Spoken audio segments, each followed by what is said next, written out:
Hello, my name is Olivia Stripling, and I will be presenting an analysis of Cathedral by Raymond Carver. The narrator introduces the characters, himself, the husband, and his wife. The wife has a friend who is visiting, Robert, and Robert happens to be blind. There are only a few characters in the book, so that generally comprises it, those three. The wife serves as a placeholder type character. She's basically serving the purpose of bridging the two main characters, that being the narrator, who we'll call Bub, and Robert, her friend. Robert is the one who gives the narrator the name Bub. The wife has had a troubled past and a lot of trauma and has built a relationship with Robert, who is her former employer.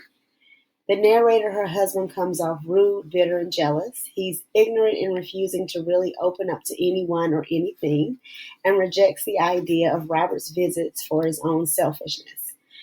He makes constant comments about being uncomfortable about things on the physical, and he doesn't like things like Robert's eyes when he meets him. He comments on his beard, thinking it's foolish that a blind man would have a beard.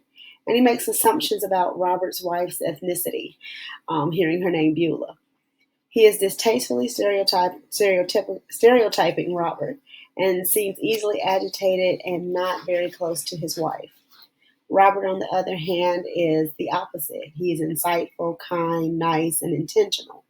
And he's an amazing communicator who listens more than he talks.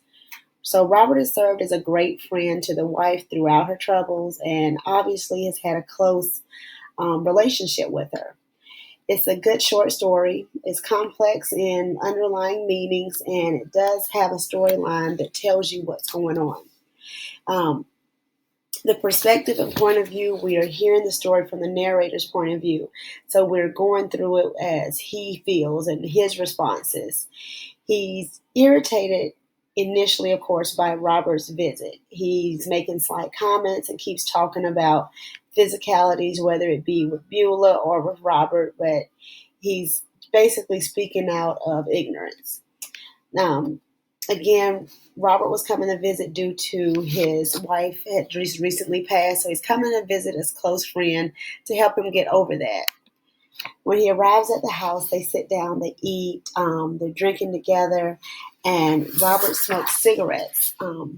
And Bub comments on that, even saying that he's basically chain smoking. They begin to watch TV once the wife has gone and settled, and she's going to relax for the evening. She goes to sleep, so she's changed clothes, and they get into a couple of conversations back and forth. When they are watching TV, they settle on a program that's a documentary talking about middle age, cathedrals, and religion. The narrator's voice is important to look at. So he doesn't sound like he's the happiest man in the world. He's bitter and has a state of distaste. Mentioning to him in passing when he's talking with Robert, he says that he and his wife don't go to bed at the same time. And little comments that kind of show his actual unhappiness in the marriage. Robert just takes it all in. When the narrator thinks back and he remembers earlier in the story, he's seeing his wife acting a completely different way in her ease with Robert. It shows that he's not used to that. He's not someone that produces those emotions from her. And it's really an underlying jealousy, even of Robert being so uncomfortable, because even though Robert is actually blind and impaired, he has had a more meaningful life than him. To uncover more true meaning in Carver's story, we apply critical theory to the content to see how we can uncover Carver's intentions. Looking at unconscious repression is important because he wrote his work with underlying context. Repression is just as it sounds. It's repressed and avoided. This could be an event, emotions, experiences, memories, anything that bring up that we don't want to deal with, so we unknowingly shove it out of our mind. The unconscious is where this is repressed to. So this is the area of the mind where things are happening involuntarily, places we can't access. The unconscious affects us, though. For example, in the work, The narrator may have repressed the distance and disconnect between him and the wife in the unconsciousness of his mind, where he's not understanding why they don't go to bed together at the same time, why they're not close, why he does not have this connection with her, and why it's like that with Robert. So the repression comes out as the bitterness and distaste and jealousy that he has for Robert. He has a severe insecurity, questioning Beulah's love for Robert and her looks, how Robert could even see his wife Beulah, and how that would make her feel. He's not. If he tells you you're beautiful, does she ever really mean it? So Bub has shown his inadequacy as a husband, ironically, by a blind man. His wife we discovered, had tried to kill herself in her previous marriage, and she obviously battled and troubled a tumultuous past. She had found security and comfort in Robert and not in her husband. So Bud surely has repressed some feelings about his marriage, and hearing that the next consecutive reader that Robert had, he ended up marrying, probably has given the narrator some questions in his mind about Robert's relationship and if it ever had crossed the line. Another theme that we saw, other than the insecurity that we saw from Bub, is seeing. So not really just looking and seeing visual, but actually seeing as in a complete understanding.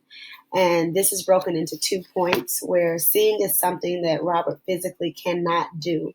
However, the narrator makes numerous comments. He says that make him uncomfortable, mentioning that he could not see his wife, comments about them not being able to do anything because the man can't see. But when Robert comes, it's a completely different story.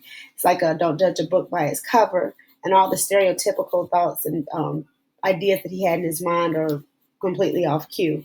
Robert doesn't even appear blind. He's dressed spiffy, he has his beard, and Bub has only ever dealt in the physical. So he's not sought to ever delve into his feelings or try to understand what his wife is feeling.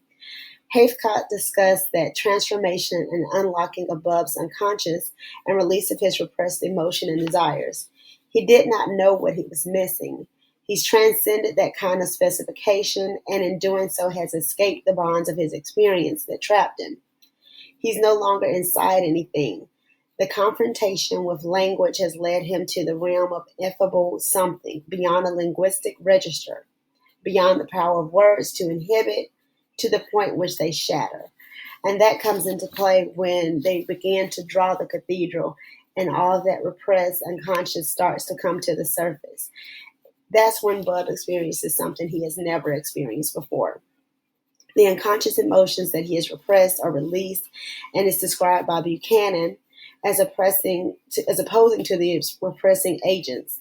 The pressure from repression is topographical, and its process and contents are only accessible to the conscious mind under very specific conditions. Thankfully, Robert created these conditions. This is showing that the narrator that physically seeing maybe is not everything.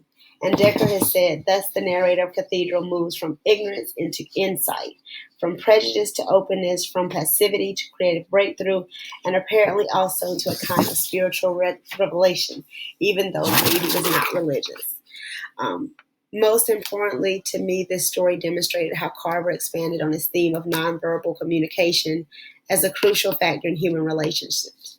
And I saw that as Decker quoted from Decker, in how underlying these particular themes, that repression, the unconscious, insecurities, and actually seeing come into play.